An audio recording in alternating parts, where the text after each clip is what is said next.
Hello and welcome to Restore 2023.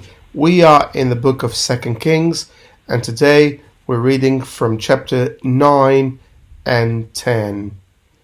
And as we've been reminded in chapters 5 and 6, that in chapters 9 and 10, we're going to have the end of a terrible dynasty.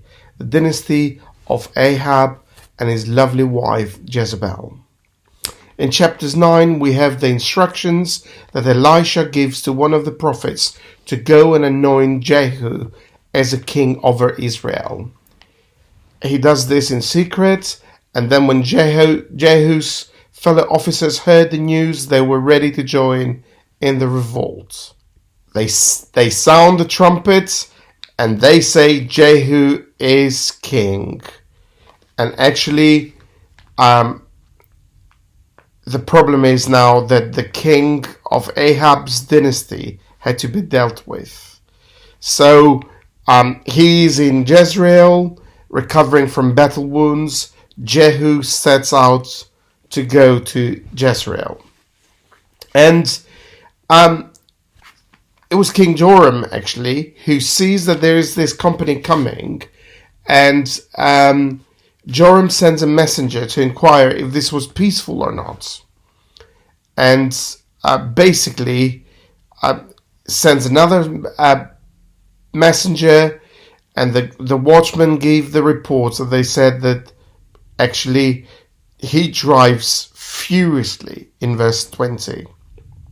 Now, Ahaziah, king of Judah, was visiting Joram. Both of them set out separately in their own chariots to go and meet Jehu.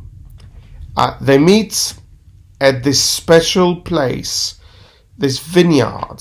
This vineyard that was very interesting because this probably was the vineyard where there was prophecies made for.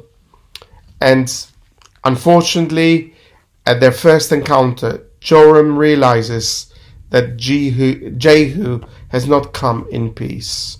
So he turns and wants to flee away, but actually he is shot just in the middle of his back, and the arrow goes straight to the heart, and he dies. And what happens is they cast his body and to the grounds of this Naboth's vineyard. As I said earlier on, the prophecy to be fulfilled. But it's not only that.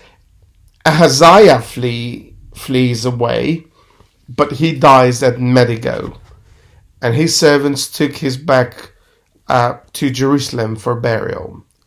And when Jehu goes back to Jezreel, Jezebel, the lovely Jezebel, looks out of her upstairs window, and Jehu asks if there is anybody on his side, and unfortunately Jezebel got thrown down. It's quite horrific as a passage. It's full of violence and full of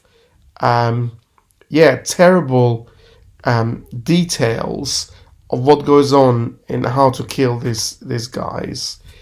And it's interesting how they treat the body of Jezebel and what happens to her. And one thing that is clear from chapters 9, and we'll see it in chapter 10 as well, is that actually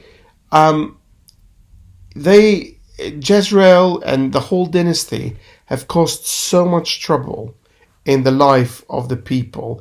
They've really departed people from God. And actually God has not forgotten. God has remembered. And this possession of Naboth's vineyard never brought joy to Ahab and Jezebel. It just brought guilt and death. And this is unfortunate. But actually Elijah's prophecy is fulfilled here, and sin has found these guys out, and justice has come to pass here, although it's terrible.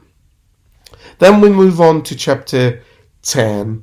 Briefly here, Jehu is said to destroy the tribes and all the heirs of Ahab.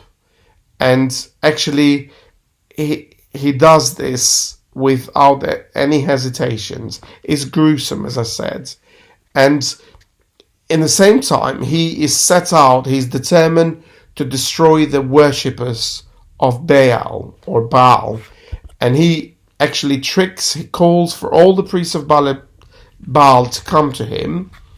And when he's gathered all these priests and the worshippers, at this pretense, serving Baal himself, he gets them all slaughtered.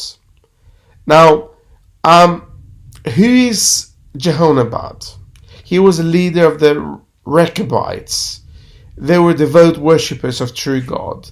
Their lives were characterized by clean habits and morality. And actually, verse 15 is classic.